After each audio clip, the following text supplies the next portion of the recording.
Top quality और consistent performance के लिए सिर्फ सिल्वर पंप नाम याद रखना। દિલ્હીના ચૂંટણી પરિણામો બાદ પહેલીવાર ગુજરાતમાં કેજરીવાલ આવ્યા છે। વિસાવદર બેઠક પર આપ ઉમેદવાર ગોપાલ ઇટાલિયા માટે પ્રચાર માટે પહોંચ્યા છે।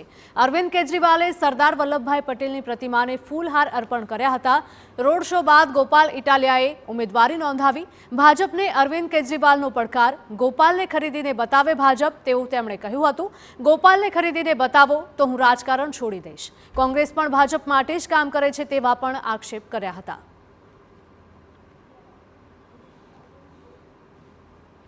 मैं बीजेपी को चैलेंज करता हूं, गोपाल इटालिया को तोड़ के दिखा दो। विसावदर वालों, गोपाल इटालिया को इतने भारी बहुमत से जिताना, इतने बीजेपी को तमाचा लगना चाहिए इस बार विसावदर से।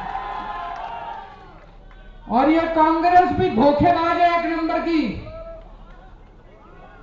ये कांग्रेस गुजरात के लोगों के लिए काम नहीं करती, ये बीजेपी के लिए काम करती है। बीजेपी की चाकरी करती है, ये बीजेपी की नौकरी करती है। कांग्रेस करती है कि नहीं करती है?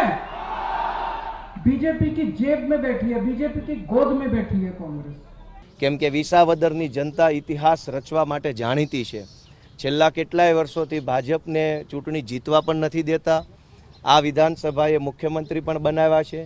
आ विधानसभाए खानखाना लोकोने चूंटणी पण हरावવાનો इतिहास रच्यो छे। त्यारे फरी एक वखत विसावदर विधानसभा थी चूंटणी रचाय एवा ऐतिहासिक दिवसे मैं फॉर्म भर्યું છે। હું ખૂબ ખુશ છું।